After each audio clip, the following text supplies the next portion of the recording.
दोस्तों, डीएम साहब एक गुप्त मिशन को अंजाम देने के लिए भेष बदलकर एक चौराहे पर एक पेड़ के नीचे भगवा वस्त्र पहने हाथ में कमंडल लिए शांत बैठे हुए थे। किसी को भी अंदाजा नहीं था कि यह कोई आम साधु नहीं बल्कि जिले का सबसे बड़ा अधिकारी है। थोड़ी ही देर में वहां एक बदतमीज दरोगा आता है जो रोज की तरह लोगों को परेशान कर रहा था। उसने डीएम साहब से भी पैसे मांगे। जब डीएम साहब ने पैसे देने से मना किया तो उस दरोगा ने बीच चौराहे पर सबके सामने डीएम साहब को जोरदार थप्पड़ मार दिया और बुरी तरह बेइज्जत कर दिया, जिसे देख डीएम साहब के पैरों तले जमीन खिसक जाती है। और इस कहानी को पूरा सुनने के बाद आपके शरीर के रोंगटे खड़े हो जाएंगे। नमस्कार दोस्तों, वीडियो शुरू करने से पहले आपसे एक छोटी सी रिक्वेस्ट है। आप हमारी ये वीडियो कहां से देख रहे हो? Delhi, Mumbai, UP, Bihar, Kolkata, Dubai, London या फिर अमेरिका से? आप अपना नाम और शहर का नाम कमेंट बॉक्स में जरूर लिखिए, क्योंकि आपका नाम और आपका शहर जानना मेरे लिए बेहद जरूरी है। और हाँ दोस्तों, जब मैं आपका नाम और शहर पढ़ता हूं तो एक अजीब सी खुशी होती है। लगता है आप मेरे अपने हो। दोस्तों, आज मैं आपसे ये नहीं कहूंगा कि आप मेरे YouTube चैनल को सब्सक्राइब कर लो, लेकिन आपसे हाथ जोड़कर निवेदन है कि इस वीडियो को आखिरी तक जरूर देखना, क्योंकि इस कहानी के बाद आपके अंदर एक ऐसी आग जलेगी कि आप हर अन्याय के खिलाफ खड़े होने का हौसला खुद में महसूस करोगे। तो चलिए दोस्तों, अब बिना वक्त गवाए शुरू करते हैं आज की सबसे बड़ी और सबसे खतरनाक कहानी। दोस्तों, इस कहानी की शुरुआत उत्तर प्रदेश के एक छोटे से शहर शिवपुर से होती है। दोस्तों, एक तपती दोपहर थी। धूप इतनी तीखी कि सड़कें तवे की तरह जल रही थी और उस तपिश के बीच एक साधु अपने मैले कुचैले कपड़ों में एक चौराहे पर एक पेड़ की छांव में बैठा हुआ था।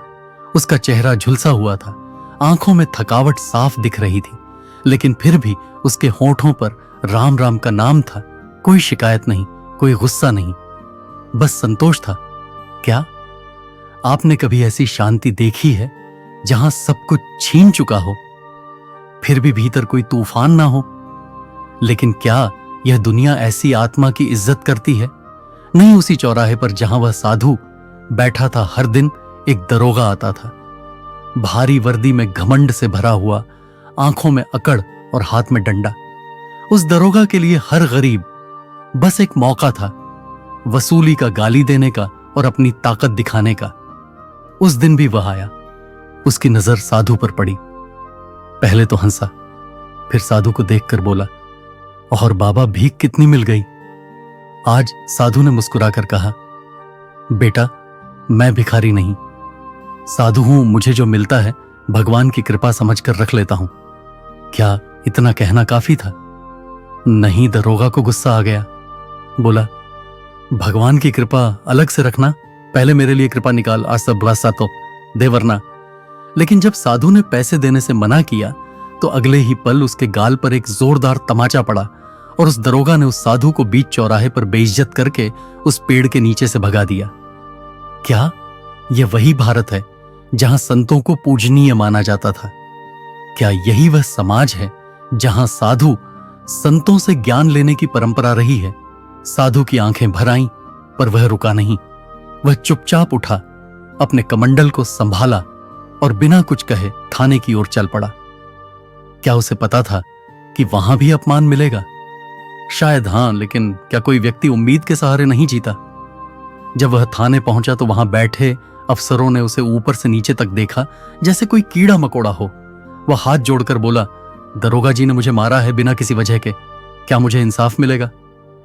थानेदार हंस पड़ा। अब यह भी इंसाफ मांगने लगे हैं? चल हट यहां से, अगर फिर कभी थाने के पास दिखा तो और मार पड़ेगी। और फिर उसे धक्के मारकर बाहर निकाल दिया गया। सोचिए, जब एक गरीब व्यक्ति कानून के दरवाजे पर जाए और उसे वहां से भी धक्के मिले तो फिर वह जाए तो कहां? लेकिन उस साधु ने हार नहीं मानी। उसके आंसू अब गवाह बन चुके थे। उसकी पीड़ा अब केवल निजी नहीं थी, वह अब पूरे सिस्टम पर सवाल बन चुकी थी।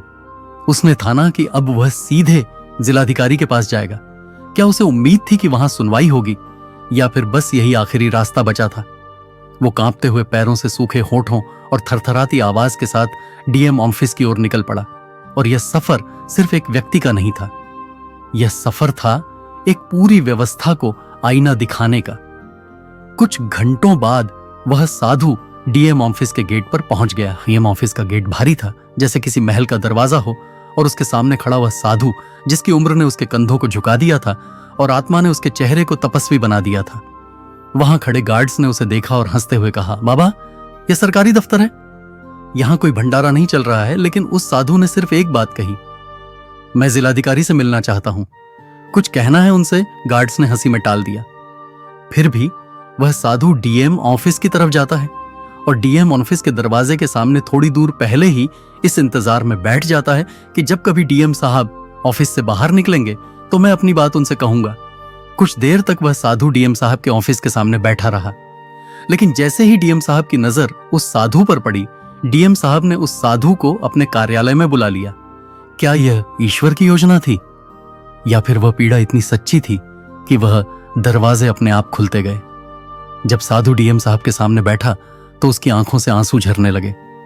उसने एक एक बात बताई, कैसे एक पुलिस वाले ने उसे जलील किया, कैसे थाने में उसे अपमानित कर बाहर निकाल दिया गया। डीएम साहब शांत थे, लेकिन उनकी आंखों में एक लपट थी, वह लपट जो सिर्फ एक ईमानदार अधिकारी की आत्मा में जलती है जब उसे अपनी ही व्यवस्था की गंदगी महसूस होती है।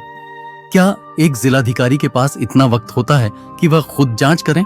ज्यादातर मामलों में नहीं, लेकिन इस बार कुछ अलग था। यह एक आम शिकायत नहीं थी, यह उस व्यवस्था पर सीधा वार था जिसे वह खुद ईमानदारी से चला रहे थे। डीएम साहब ने निर्णय लिया, अब यह मामला मेरी मेज पर नहीं, मेरी आंखों के सामने सुलझेगा। और उन्होंने ऐसा किया जो शायद ही कोई अफसर करता है। उन्होंने उसी साधु का भेष धारण किया, वही गेरुए वस्त्र, वही मटमैली चादर, वही जूते जिनकी सिलाई खुल चुकी थी, और हाथ में एक पुराना कमंडल। अब कोई भी नहीं जान सकता था कि इस साधु की आंखों के पीछे वह नजर छिपी थी जो पूरे जिले की तकदीर लिखती है। लेकिन क्या यह सही तरीका था? क्या एक जिलाधिकारी का इस तरह सड़कों पर उतरना उचित था? शायद नहीं, लेकिन कभी कभी कुछ गलतियां जरूरी होती हैं ताकि बड़े सच सामने आ सके। अगले ही दिन ठीक उसी चौक पर जहां पहले एक साधु का अपमान हुआ था, अब वही दृश्य फिर से दोहराया जाना था। लेकिन इस बार साधु कोई आम आदमी नहीं, खुद डीएम थे। वह चुपचाप एक कोने में जाकर बैठ गए, राम नाम का जाप करने लगे, और थोड़ी ही देर में वही दरोगा उसी रोब और गुस्से के साथ आ पहुंचा। उसकी नजर जैसे ही डीएम साहब पर पड़ी, उसने बिना किसी दया के आवाज लगाई, ओए, फिर से एक नया बाबा आ गया है, कमाई करने चल उठ, ये कोई तपोभूमि नहीं है, ये मेरा इलाका है। डीएम साहब ने कुछ नहीं कहा, सिर झुकाकर देखा। क्या अब भी दरोगा को शक होना चाहिए था? शायद नहीं, क्योंकि उसे तो आदत थी हर गरीब को नीचा दिखाने की। तभी दरोगा पास आया और बोला, पैसे निकाल, यहां बैठने का किराया है। जब डीएम साहब ने मना किया तो दरोगा ने उन्हें धक्का दिया और थप्पड़ जड़ दिया, एक ऐसा थप्पड़ जो शायद पूरे सिस्टम को झोड़ देने वाला था। क्या उसने सोचा था कि जिसे वह साधु समझ रहा है वह उसी का सबसे बड़ा अधिकारी है? डीएम साहब ने फिर भी कुछ नहीं कहा, वह चुपचाप उठे और थाने की ओर चल दिए। अब इस कहानी का सबसे कड़वा सच सामने आने वाला था। क्या अब भी थाने में उन्हें इंसाफ मिलेगा, या फिर वही व्यवहार दोहराया जाएगा जो उस पहले साधु के साथ हुआ था? यह सवाल अब सिर उठाने लगे थे और जवाब मिलने वाला था। बेहद जोरदार अंदाज में डीएम साहब साधु के भेष में थाने के गेट पर पहुंचे। वही था ना जहां पहले उस असली साधु को धक्के मारकर निकाला गया था। सूरज सर पर था, लेकिन अंदर खड़ी अन्याय की दीवार उससे कहीं ज्यादा तप रही थी। जैसे ही उन्होंने थाने के गेट पर कदम रखा, एक हवलदार ने उन्हें दूर से ही देख लिया, आंखों में वही घमंड, वही तिरस्कार। अबे ओ बाबा, यह मंदिर नहीं है, थाना है, चल हट, यहां से अंदर आने की इजाजत नहीं है। डीएम साहब ने शांत स्वर में कहा, मुझे थानेदार से मिलना है, उसने ही बुलाया है मुझे। क्या इतनी विनम्रता से बोली गई बात उस हवलदार को सोचने पर मजबूर करती नहीं, क्योंकि जहां अहंकार आंखों पर पट्टी बांध देता है, वहां चेहरे नहीं दिखते, बस कपड़े देखे जाते हैं। हवलदार अंदर गया और थानेदार से बोला, साहब कोई बाबा आया है, कह रहा है आपने बुलाया है। तो थानेदार का माथा सुलग उठा, क्या मैंने कब बुलाया किसी बाबा को? आजकल यह भिखारी लोग भी खुद को वाईपीआईपी समझने लगे हैं। और गुस्से से भरा हुआ थानेदार दरवाजे की ओर दौड़ा। क्या आपको लगता है अब कोई संभल जाएगा कि शायद अब दिल पसीज जाएगा? नहीं। जैसे ही थानेदार ने बाहर कदम रखा और डीएम साहब को देखा साधु के भेष में सिर झुकाए हाथ जोड़कर खड़े, तो बिना एक पल गंवाए उसने उनके गाल पर एक जोरदार थप्पड़ रसीद कर दिया। हर कोई घुस आता है थाने में, चल अंदर, आज तुझे सबक सिखाता हूं, बिना पहचान बिना सवाल, बस वर्दी का गुस्सा। और उस थप्पड़ के साथ डीएम साहब को अंदर ले जाकर एक बंद कमरे में बंद कर दिया गया। क्या किसी ने पूछा कि वह कौन है? नहीं, क्योंकि जब इंसान खुद को भगवान समझने लगे तो वह सवाल पूछना छोड़ देता है। कमरे के भीतर अंधेरा था, लेकिन अब यह अंधेरा उस अफसर के भीतर की रोशनी को रोक नहीं पाया। डीएम साहब की हंसी गूंजने लगी, पहले धीमी फिर तेज होती गई, इतनी तेज कि थाने के पूरे स्टाफ ने सुन ली। हवलदार भागकर थानेदार के पास गया। साहब, बाबा तो हंस रहा है, जोर जोर से, लगता है पागल है। थानेदार ने दरवाजा खोला और अंदर गया। अबे हंस क्या रहा है, तुझे मार पड़ेगी। लेकिन जवाब में जो आया उसने सबको जमीन में गाड़ दिया। डीएम साहब ने हंसते हुए कहा, अबे मुझे नहीं पहचानता, तू देख ठीक से, मैं कोई साधु नहीं, इस जिले का डीएम हूं। और तभी उन्होंने अपना चश्मा पहना, अपने असली चेहरे का भाव लिया और जैसे ही वाक्य पूरा हुआ थानेदार की सांसें जैसे रुक गईं। क्या आप सोच सकते हैं उस पल थाने के भीतर कैसा सन्नाटा रहा होगा? जहां एक पल पहले सब अपने रब में थे, अब उनके पैरों से जमीन खिसक चुकी थी। थानेदार की आंखें फटी की फटी रह गईं। हवलदार ने कांपते हाथों से सलामी दी और पूरा थाना एक पल में खामोश हो गया। लेकिन क्या अब माफी से बात बन सकती थी? क्या एक माफ कीजिए साहब उस थप्पड़ का हिसाब चुका सकता था?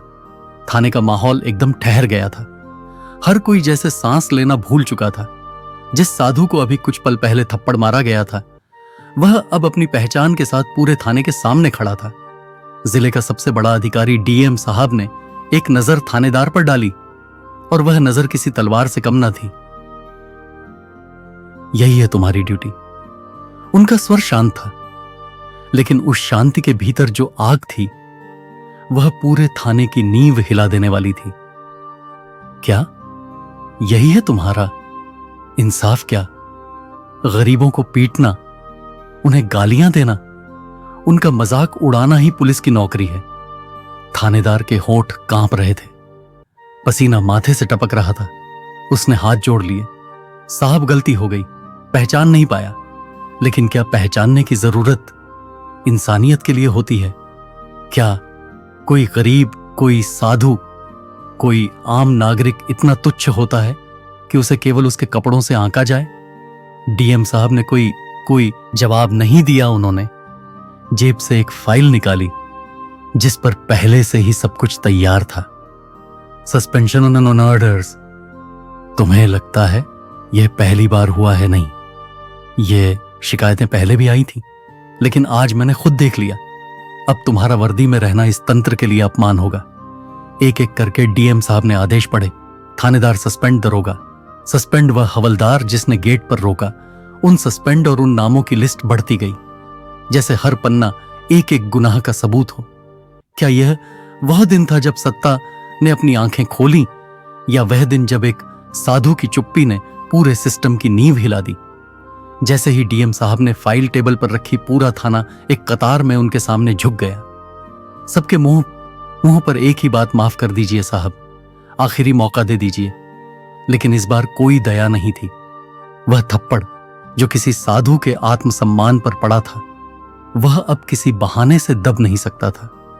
डीएम साहब ने कहा, जब एक आम नागरिक इस थाने में आए और उसे न्याय की जगह डर मिले, तब समझो कि पुलिस का असली चेहरा मर चुका है और मैं इस शव को सड़ा हुआ नहीं छोड़ सकता। उनकी बातों में वह ताकत थी जो हर उस व्यक्ति के दिल की आवाज थी, जिसे कभी अपमानित किया गया हो, कभी नकार दिया गया हो। थानेदार की आंखों से आंसू निकल रहे थे। दरोगा अब घुटनों पर था, लेकिन डीएम साहब का चेहरा कठोर था। अब वह उस साधु के रूप में नहीं, बल्कि कानून की आत्मा बन चुके थे। अगर मैंने तुम्हें माफ कर दिया तो हर वह आदमी जो आज इस थाने के डर से चुप बैठा है, उसकी आवाज हमेशा के लिए खो जाएगी। मैं ऐसा पाप नहीं कर सकता। और इतना कहकर वह मुड़े और बाहर निकल गए। पीछे थाने में बस सन्नाटा बचा था, एक ऐसा सन्नाटा जिसमें शर्म, पछतावा और डर सब कुछ समा गया था। डीएम साहब जैसे ही थाने से बाहर निकले, खबर जंगल में आग की तरह फैल गई। जिलाधिकारी ने साधु का वेश धरकर पुलिस की असलियत उजागर की। यह खबर हर गली, हर चौराहे पर लोगों की जुबान पर थी। वह लोग जो अब तक चुप थे, जो थाने के नाम से डरते थे, जिनके सीने में बरसों का दर्द दबा था, आज पहली बार खुले दिल से बोलने लगे। क्या कभी सोचा था किसी ने कि खुद डीएम साहब यूं भेष बदलकर भ्रष्टाचार की जड़ में उतरेंगे? यह सिर्फ एक कदम नहीं था, यह एक संदेश था कि अब अन्याय के खिलाफ लड़ाई सिर्फ अदालतों में नहीं, लोगों के बीच भी लड़ी जाएगी। छोटे दुकानदार, रेहड़ी पटरी वाले मजदूर और वह बूढ़ा जो हर दिन थाने के बाहर बैठता था, सबके चेहरों पर एक अलग ही चमक थी। क्या यह सिर्फ इंसाफ मिलने की खुशी थी, या वह आत्मसम्मान जो बरसों से कुचला जा रहा था, आज फिर से सिर उठा चुका था? डीएम साहब ने इस घटना को छिपाने की बजाय सार्वजनिक रूप से स्वीकार किया। प्रेस कॉन्फ्रेंस में उन्होंने न झिझकते हुए सब कुछ बताया। हाँ, मैंने साधु का रूप धारण किया था। मैं देखना चाहता था कि एक आम आदमी को कैसे ट्रीट किया जाता है, और जो देखा उसने मुझे हिला दिया। एक पत्रकार ने पूछा, सर, आपको डर नहीं लगा कि कुछ अनहोनी हो सकती थी? डीएम साहब मुस्कुराए। जो डर गया वह कभी बदलाव नहीं ला सकता। अगर मैं ही डर जाऊं तो फिर आम आदमी की लड़ाई कौन लड़ेगा? क्या आप सोच सकते हैं इन शब्दों का क्या असर हुआ होगा? शहर के युवाओं में जोश उमड़ आया। सोशल मीडिया पर हर ओर एक ही नाम, हीरो, डीएम। क्या कभी किसी अधिकारी को जनता ने ऐसे सराहा था? शायद नहीं, लेकिन जब कोई अफसर कुर्सी से उतरकर जमीन पर आ जाए तो लोग उसे देवता मानने लगते हैं। जिन पुलिस वालों को सस्पेंड किया गया था, उनके खिलाफ अब विभागीय जांच शुरू हो चुकी थी। उनके पुराने केस खोले जा रहे थे और एक के बाद एक काली करतूतें सामने आ रही थीं। कई अन्य लोग भी सामने आए जो पहले डर की वजह से चुप थे, लेकिन अब बोलने लगे। क्या कभी सोचा था उन्होंने कि उनका बयान भी सुना जाएगा? अब न सिर्फ उस थाने की सूरत बदल रही थी, बल्कि पूरे जिले में पुलिस की कार्यशैली पर सवाल उठाए जाने लगे थे। डीएम साहब ने निर्देश जारी किए कि हर थाना परिसर के बाहर शिकायत पेटिका लगाई जाएगी और हर एक शिकायत सीधे डीएम फडगे को ऑफिस पहुंचेगी, बिना किसी फिल्टर के। क्या अब भी कोई गरीब इंसाफ से वंचित रहेगा? शहर की दीवारों पर पोस्टर लगने लगे। अब डर नहीं लगेगा थाने जाने में। स्कूलों और कॉलेजों में उस घटना को लेकर वाद विवाद प्रतियोगिताएं होने लगी। लोग अपने बच्चों को कहने लगे, बेटा ईमानदार अफसर बनो, जैसे हमारे डीएम साहब। क्या आपने कभी देखा है कि एक घटना इतनी दूर तक असर करे? यह सिर्फ कहानी नहीं थी, यह बदलाव की लहर थी, और उस लहर का नेतृत्व कर रहे थे एक साधु वेशधारी जिलाधिकारी। जब एक साधु के वेश में न्याय ने खुद अन्याय के गढ़ में दस्तक दी थी, तब उसकी गूंज सिर्फ शहर तक सीमित नहीं रह सकती थी। राजधानी के सचिवालय में बैठी सरकार तक बात पहुंची। एक डीएम ने ऐसा साहसिक कदम उठाया जिसकी मिसाल पूरे देश में कम ही देखने को मिलती है। मुख्यमंत्री कार्यालय ने तत्काल रिपोर्ट मांगी और खुद मुख्यमंत्री ने ट्वीट कर लिखा, ऐसे अधिकारी ही सिस्टम में बदलाव की उम्मीद जगाते हैं। भ्रष्टाचार के खिलाफ डीएम की कार्रवाई सराहनीय है। क्या आपने कभी सोचा था कि एक थाने का मामला सीधे सीएम हाउस तक पहुंच जाएगा? लेकिन जब न्याय अपनी आंखों से देखता है तो उसे किसी माध्यम की जरूरत नहीं होती, वह खुद लहर बनकर फैलता है। वहीं दूसरी ओर उन पुलिसकर्मियों की असलियत धीरे धीरे सामने आने लगी थी। जांच में पता चला कि दरोगा पिछले 2 सालों से हर हफ्ते चौराहों पर ड्यूटी के बहाने गरीबों से उगाही कर रहा था, जो उसे पैसे नहीं देते थे। उनके सामान को जब्त कर लिया जाता या थाने बुलाकर डराया जाता। थानेदार के खिलाफ भी पहले से कई शिकायतें थीं, लेकिन हर बार मामला रफा दफा कर दिया जाता था। लेकिन अब नहीं, अब वह वक्त आ चुका था जब वर्दी की आड़ में छिपे चेहरों को बेनकाब किया जा रहा था। क्या यही वह पुलिस थी जो आम जनता की सुरक्षा के लिए नियुक्त की गई थी, या वह भय की मूरत बन चुकी थी जिससे गरीब और मजबूर लोग रात में भी डरते थे? डीएम साहब ने केवल कार्रवाई ही नहीं की, बल्कि पूरे जिले की पुलिस व्यवस्था में सुधार का अभियान शुरू किया। हर थाने में सीसीटीवी की निगरानी अनिवार्य कर दी गई। महिला हेल्प डेस्क की स्थिति को सुधारा गया और हर शिकायतकर्ता से थाने के व्यवहार पर फीडबैक लिया जाने लगा। इतना ही नहीं, उन्होंने 1 महीने के भीतर सभी पुलिस कर्मियों की कार्यशैली की गोपनीय समीक्षा का आदेश दिया। क्या पहले किसी ने ऐसा किया था? नहीं, क्योंकि बदलाव की शुरुआत हमेशा एक चिंगारी से होती है, और इस बार वह चिंगारी खुद जिलाधिकारी थे। मीडिया ने इस घटना को राष्ट्रीय स्तर पर उजागर किया। न्यूज चैनल्स पर बहस होने लगी, क्या हर जिले को ऐसा ही डीएम चाहिए? सोशल मीडिया पर लोग वीडियो बनाकर इस घटना की तारीफ करने लगे। इससे रील्स और ट्विटर थ्रेड्स में डीएम साहब हीरो की तरह दिखने लगे। कई पुलिस अधिकारी भी प्रेरित हुए, हमें भी अपने सिस्टम को ठीक करना चाहिए। कहने लगे, क्या कभी किसी साधु के वेश में छिपा एक अफसर इतना बड़ा उदाहरण बन जाएगा? शायद उन्होंने खुद भी नहीं सोचा होगा कि उनका एक साहसिक कदम पूरे देश को सोचने पर मजबूर कर देगा। वह दिन अब बीत चुका था, लेकिन उसकी गूंज थमने का नाम नहीं ले रही थी। शहर की गलियों में, दुकानों पर, चाय की ठड्डी पर और स्कूलों में एक ही चर्चा थी, साधु नहीं था वह तो खुद डीएम था। हर किसी की आंखों में चमक थी, जैसे वर्षों से दबे हुए किसी सपने ने पंख फैला लिए हो। लेकिन क्या यह कहानी सिर्फ एक अफसर की थी या उस हर इंसान की जो कभी किसी थाने में बेइज्जत हुआ था, जिसे सिस्टम ने उसकी हैसियत से नापा था? यह कहानी उन आंसुओं की थी जिन्हें हमेशा कमजोर समझा गया, पर उस दिन वह आंसू नहीं हथियार बन गए थे। और जब एक अफसर ने वह हथियार उठा लिया तब व्यवस्था की चूल्हें हिल गईं। पर सोचिए, अगर वह साधु शिकायत करने के बाद चुप बैठ जाता, अगर वह हार मान लेता, तो क्या कभी सच्चाई सामने आती? यही तो सबसे बड़ी सीख है इस कहानी की। कभी भी अन्याय के सामने झुकना नहीं चाहिए। कोई फर्क नहीं पड़ता आप किस हाल में हैं, क्या पहनते हैं, या आपकी आवाज कितनी धीमी है। अगर आपका इरादा सच्चा है तो पूरी व्यवस्था आपके साथ खड़ी हो सकती है। इस कहानी ने हमें यह भी सिखाया कि पावर सिर्फ कुर्सी में नहीं होती, वह उस इंसान में होती है जो सच का साथ देने से नहीं डरता। जब डीएम साहब ने साधु का भेष पहना, वह सिर्फ परीक्षा नहीं थी, वह एक क्रांति का बीज था जो अब पूरे राज्य में फैल चुका था। आज वह साधु कहीं नहीं दिखता, लेकिन उसकी कहानी हर गरीब के दिल में जिंदा है। जब भी कोई बच्चा किसी पुलिस वाले से डरता है, उसकी मां कहती है, अब वह दिन नहीं रहे बेटा, अब इंसाफ भी बोलता है। यह बदलाव अचानक नहीं आया, लेकिन एक इंसान की हिम्मत से जरूर शुरू हुआ। क्या आप सोचते हैं कि बदलाव के लिए ताकतवर होना जरूरी है? नहीं, बदलाव के लिए जरूरी है सच्चाई के साथ खड़ा होना।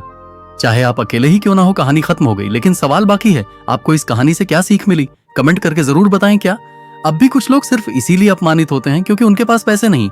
अगर जवाब हाँ है तो फिर हमें रुकना नहीं है, क्योंकि बदलाव तब तक अधूरा है जब तक देश दुनिया में इंसाफ जिंदा ना हो जाए, और जब तक हर आम आदमी बिना डरे कह सके, मैं भी इंसान हूं, मेरा भी सम्मान।